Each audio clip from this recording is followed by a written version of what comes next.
Gen Z का भरोसा वापस जीतना चाहते हैं तो नए नए एंगल से अपने फोन से नए नए वीडियो बनाने से नहीं होगा।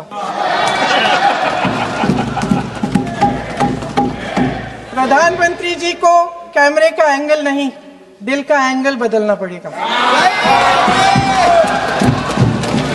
हाँ, कांग्रेस बोल रही है, जवाब दीजिए, जवाब दीजिए। कांग्रेस बोल रही है, जवाब मांग रही है, जवाब दीजिए।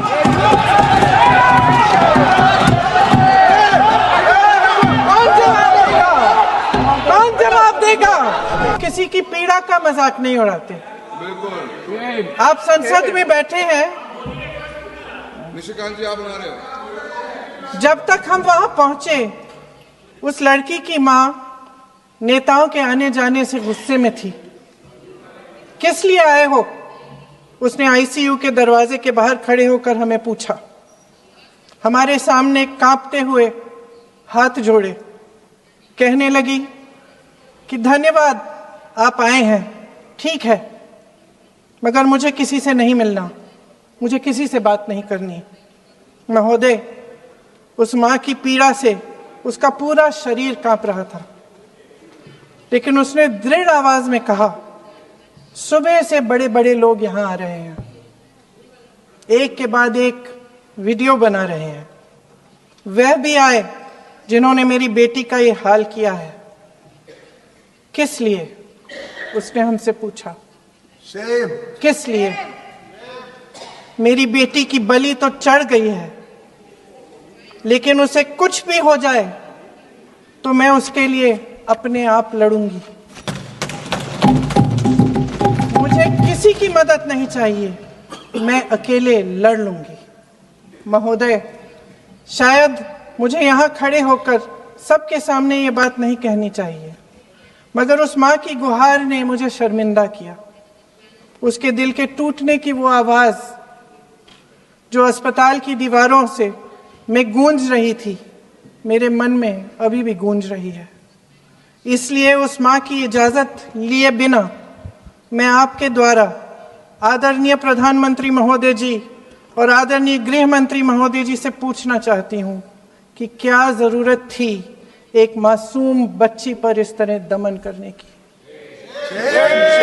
क्या जरूरत थी उन छात्रों पर आंसू गैस चलवाने की, उन पर लाठियां बरसाने की, उन पर वाटर कैनन्स चलवाने की? क्या जरूरत थी उन नौजवान लड़कियों को जलील करते हुए उनके कपड़े फाड़ने की, उनको बेरहमी से गंदी तरह पिटवाने की? देश के युवाओं पर पैलेट गन्स और AK-47 चलवाने की क्या आवश्यकता थी? क्या वे आतंकवादी थे? क्या आतंकवादी हैं? टेररिस्ट हैं? हाँ, कांग्रेस बोल रही है, हाँ, कांग्रेस बोल रही है। जवाब दीजिए, जवाब दीजिए। कांग्रेस बोल रही है, जवाब मांग रही है, जवाब दीजिए।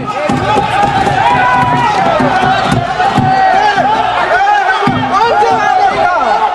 कौन जवाब देगा? गृह मंत्री जी जवाब देंगे। किसने ऑर्डर दिया? किसने ऑर्डर दिया पैलेट गन्स चलाने के लिए? किसने ऑर्डर दिया?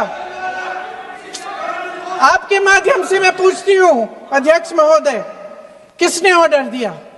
प्रधानमंत्री जी ने दिया? गृह मंत्री जी ने दिया? जवाब देंगे?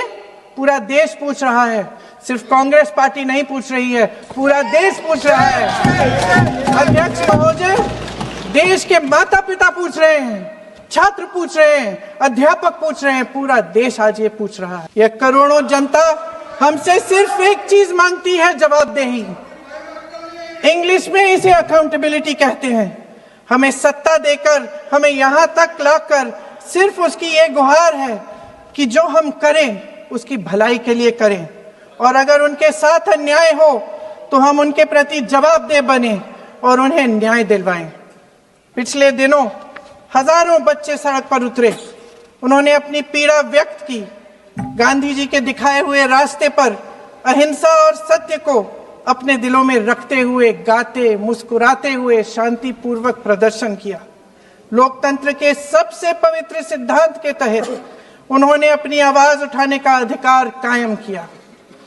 ये उस भारत के बच्चे हैं जो गांव में रहते हैं, जो महानगरों में रहते हैं, जो छोटे कस्बों में, छोटे शहरों में रहते हैं, जहां माँ अपने गहने बेच देती है, पिता अपनी जमीन गिरवी रख देता है, एक परिवार अपनी पूरी जिंदगी की कमाई बच्चे के सपने पर खर्च देता है।